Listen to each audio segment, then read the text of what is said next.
네, 오늘 말씀은 베드로전서 1장 1절부터 12절에 있는 말씀입니다. 저와 함께 교독하도록 하겠습니다. 제가 먼저 읽겠습니다.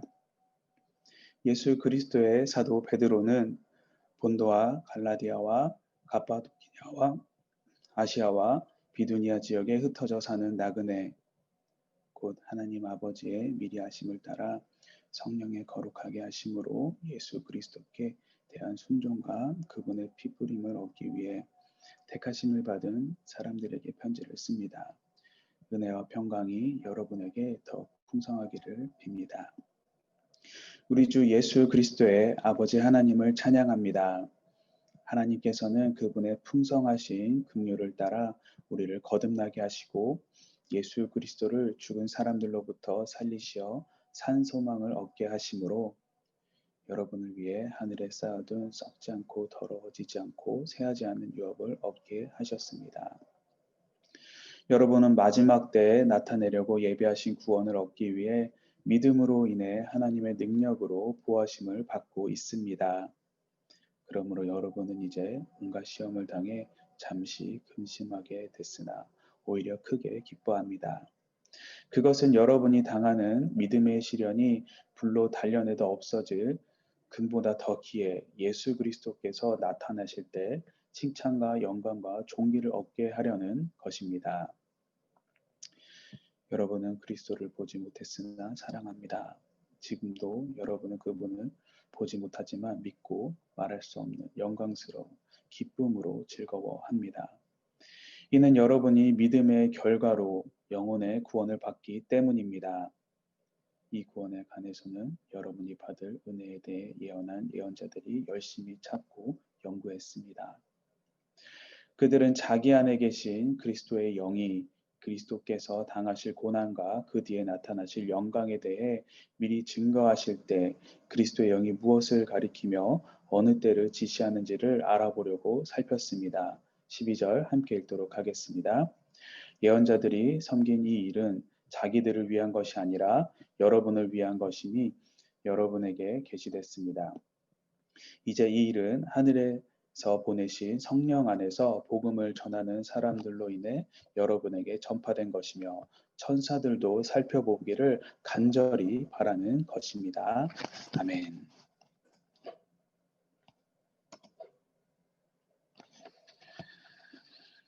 네, 오늘부터 시작된 베드로 전서의 저자는 앞에서 명시된 것처럼 사도 베드로입니다.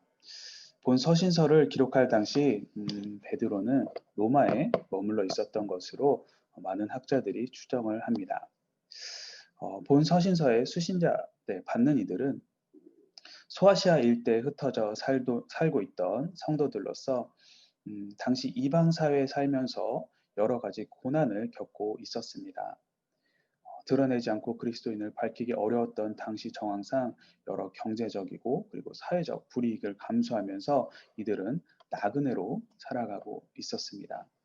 이런 삶을 살아가고 있던 중에 AD 64년 네로 황제가 로마의 대화제를 그리스도인의 소행으로 몰아서 로마 정부로부터 그리스도인을 향한 대대적인 정치적인 박해로 인해 많은 시련이 시작이 되었습니다. 로마에서 발생한 이 박해 소식으로 인해서 이들은 더욱더 큰 불안함과 그리고 두려움을 갖게 되었죠. 이런 상황에 처한 성도들에게 이제 베드로는 하나님의 은혜에 굳게 서서 고난을 극복할 수 있도록 격려하기 위해서 오늘 이 베드로 전서를 쓴 것입니다.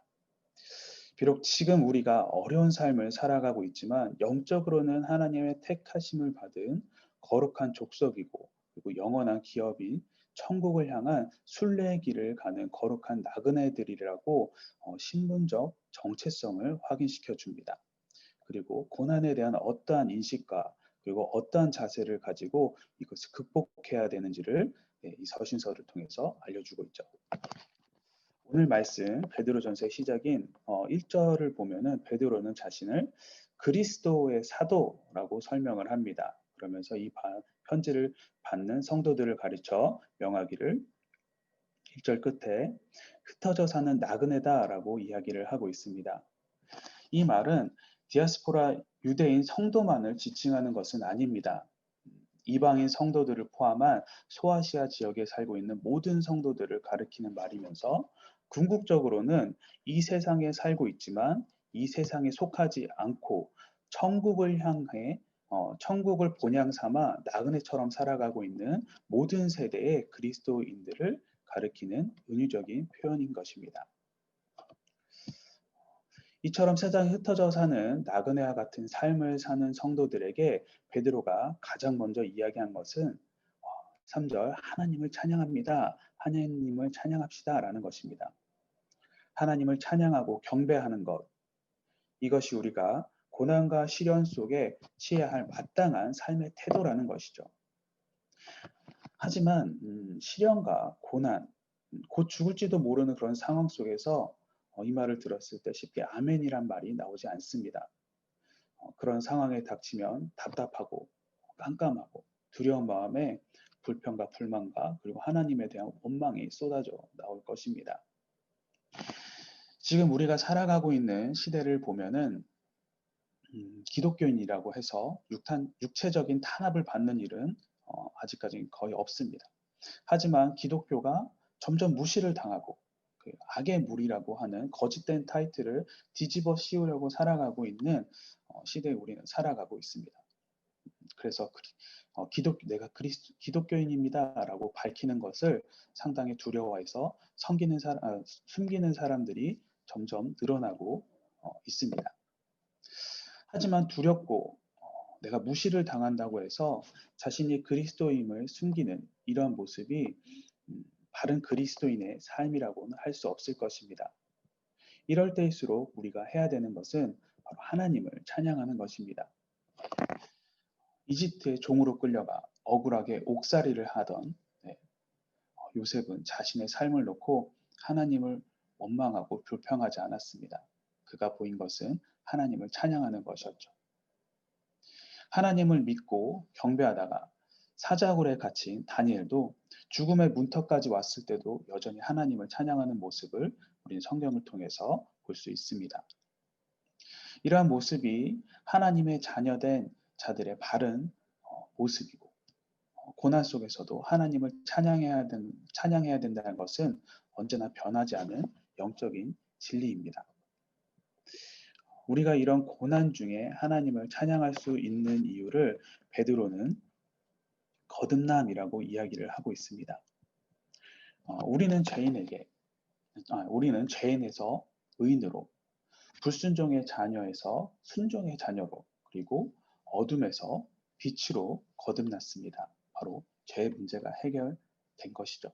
어떻게 이것이 가능했는가? 바로 예수님께서 십자가에 흘리신 대속의 피로 이 모든 것이 가능해졌습니다. 이것은 우리가 어떠한 노력을 해서도 우리가 아무리 착하게 삶을 산다고 해서 이루어지는 것이 아니라 예수님의 사랑의 희생으로 이 모든 것이 가능해졌습니다. 그렇기 때문에 우리가 거듭났다라는 말 속에는 어떠한 저주조차 이길 수 없는 하나님의 무한하신 사랑이 우리에게 임했다라는 사실이 담겨져 있습니다. 또 다른 이유는 산소망 때문이죠. 산소망. 이것은 세상에 썩어질 것들과 대비되는 말입니다. 돈과 명예, 지위, 쾌락을 갈망하면서 사는 사람들은 죽음 앞에서 그리고 심판 앞에서 그 허망한 그것들에 대한 허망함을 맛보게 될 것입니다. 하지만 우리에게 있는 그리스도의 부활로 가능하게 된 부활의 소망은 죽음을 넘어서는 것입니다. 이 땅에 속한 것이 아니라 하늘에 속한 것이고 영원한 것입니다. 따라서 이 세상의 어떠한 고난도 주님께서 우리에게 주신 산소망을 꺾지 못합니다. 우리는 이 영원한 산소망 가운데 가치를 두고 살아가고 있기 때문에 세상에서의 그 순간적인 고난을 이겨낼 수 있는 것이고 그 가운데서 소망을 품고 주님을 찬양할 수 있는 것입니다. 그리고 이러한 소망을 품고 찬양하는 자들을 하나님의 능력으로 하나님께서는 완벽히 보호를 해주십니다. 하지만 우리가 이러한 하나님의 보호를 받기 위해서는 한 가지 조건이 있습니다. 그것은 바로 하나님을 향한 믿음입니다. 이 모든 것은 믿음으로 말미암아 하나님의 날개 아래 우리를 있게 할 수 있습니다. 따라서 우리에게는 믿음이 절대적으로 필요하고, 이 믿음은 하나님의 신실하심과 그리고 하나님의 구속사역에 대한 굳건한 신뢰를 우리가 보여주는 것이죠. 이어지는 6절과 7절에서 베드로는 이야기합니다. 시험 당함을 오히려 크게 기뻐하라 라고 이야기하면서 믿음의 시련이 불로 단련해도 없어질 금보다 귀하다 라고 말을 하면서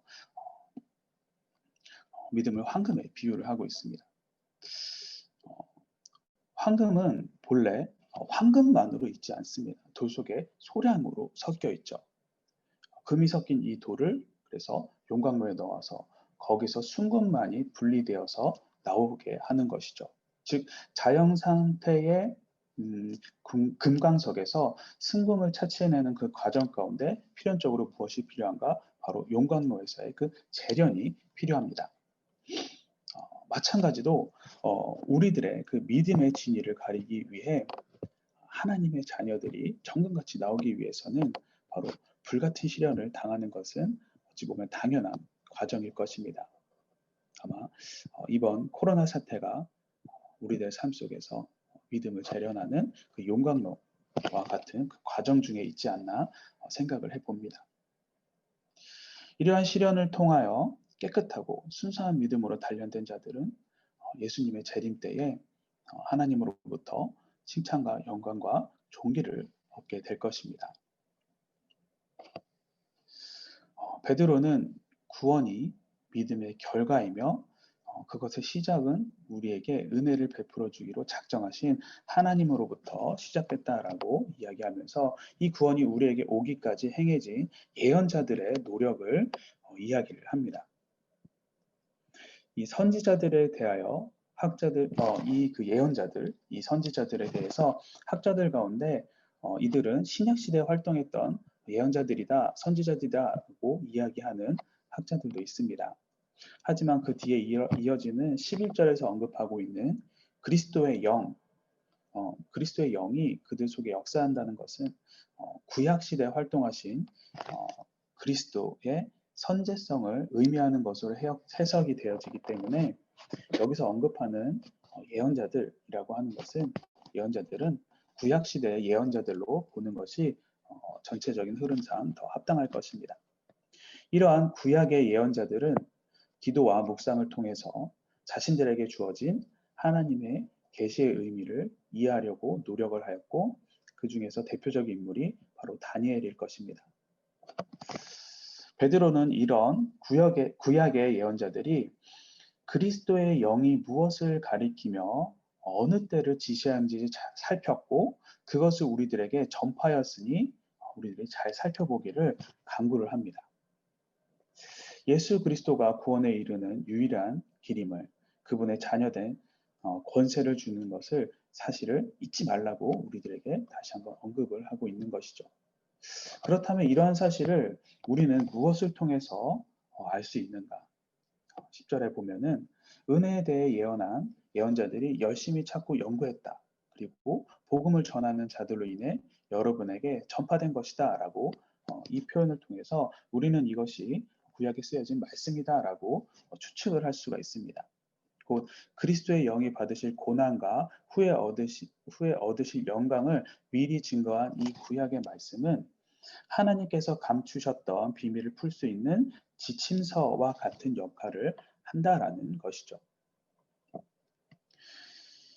이와 같이 하나님의 비밀을 풀 수 있는 구약을 역사적으로 초대교회가 형성될 당시에는 많은 이단들에서 예수 그리스도로 인해서 구약은 이미 완성이 됐으니 이 신약 시대에 이르러서는 구약 성경이 필요가 없다, 폐기되어야 한다, 읽을 필요가 없다라고 많은 이단들이 주장을 하였습니다. 하지만 과연 그럴까요? 그렇지 않죠. 구약도 꼭 읽어야 하는 것은 우리도 잘 알고 있는 사실입니다. 그런데 오늘날 우리들이 성경을 읽으면은 구약보다는 신약에 먼저 눈이 가는 것은 부인할 수 없는 사실입니다.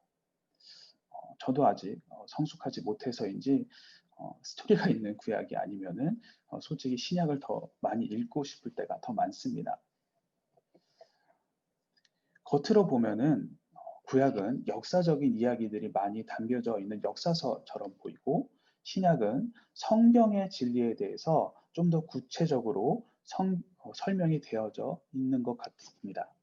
하지만 한 번 더 생각을 해보면은 구약은 진리에 대한 그 힌트를 우리들에게 주고 있는 것이고, 신약은 그 진리의 해답을 제시하는 것이라고 할 수 있습니다. 그렇기 때문에 우리들이 공부할 때에 문제집만 사는 것이 아니라 그 문제집의 그 해설집도 같이 필요한 것처럼, 우리가 하나님의 말씀에 대한 뜻과 그 진리에 우리가 완벽한 깨달음, 다다르기 위해서는 신약과 더불어서 구약도 반드시 필요한 것입니다. 이처럼 구약은 신약 시대를 살아가고 있는 자들에게 감춰진 비밀을 밝히 드러내는 놀라운 하나님의 말씀입니다. 또한 그 기록은 예수 그리스도의 죽음과 그리고 부활이 성취된 이후의 시대를 살아가고 있는 우리들에게 너무나도 필요한 것입니다. 오늘 베드로전서가 쓰여질 당시에는 그리스도인들이 핍박을 받고 있던 시기였습니다. 자신이 그리스도인임을 밝힐 경우 고통과 함께 강압적으로 신앙을 포기할 것을 협박받던 그런 때였죠. 이런 위기의 상황이 언제 어디서 어떻게 닥칠지는 그 누구도 예측을 할 수 없었습니다. 그런 때에 사도 베드로는 12절에서 예언자들이 섬긴 그 말씀을 연구한 것이 자신들을 위한 것이 아니라 여러분들, 바로 핍박을 받고 있는 자들, 그리고 이 시대를 살아가고 있는 우리들을 위해서 성경이 기록되어졌습니다 라고 이야기를 합니다. 무슨 말인가? 바로 성경 말씀을 아는 것, 성경 말씀을 기억하는 것, 그래서 성경에 쓰여진 하나님의 진리를 아는 것만이 이 위기의 시기를 살아가고 있는, 그것을 극복할 수 있는 방법이라는 것입니다.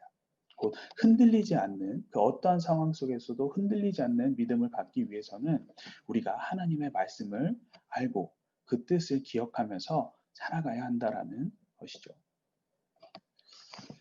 구약 성경과 더불어서 구원의 비밀, 그 자체에 대한 내용과 비밀을 안자들이 어떻게 살아가야 하며, 그리고 미래에 대한 해답과 진리를 변증한 내용으로 가득 찬 신약 성경은 성도의 믿음을 성장시킬 수 있는 가장 확실한 방법입니다. 이는 가진 역경을 겪으면서도 강한 믿음을 소유한 바울이 자신이 마지막 때의 그 로마 시대의 차세대 교회 지도자들에게 굳센 믿음을 간직하는 방법이라고 이야기하면서 디모데후서 3장 15절과 17절을 이야기합니다. 이 디모데후서 3장 15절과 17절을 제가 읽어보도록 하겠습니다. 성경은 내게 그리스도 예수 안에 있는 믿음으로 인해 구원에 이르는 지혜를 줄 수 있다. 모든 성경은 하나님의 감동으로 된 것으로 교훈과 책망과 바르게 함과 의로 교육하기에 유익하니 이는 하나님의 사람으로 모든 선한 일을 위해 온전히 준비하게 한다. 아멘.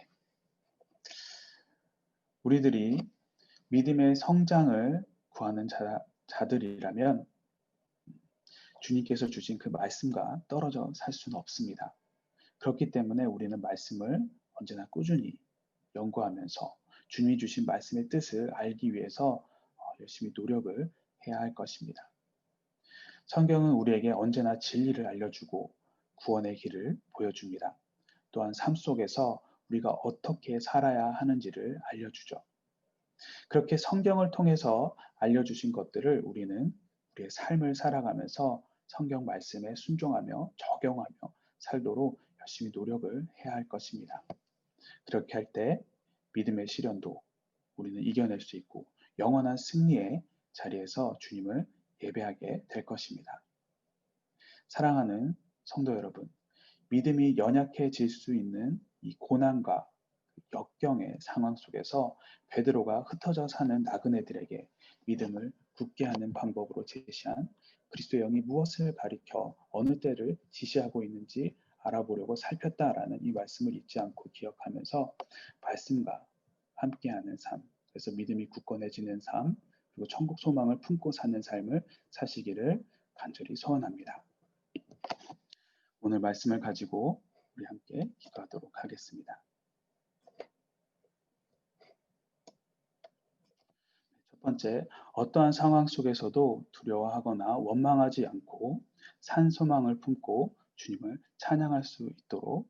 두 번째, 믿음의 시련을 통해 주님을 향한 순금과 같이 굳건한 믿음을 가질 수 있도록. 세 번째, 말씀의 중요함을 깨달아 주님의 말씀과 함께하며 깨닫게 하신 말씀이 삶 속에서 드러날 수 있도록 이 세 가지를 가지고 우리 함께 기도하도록 하겠습니다.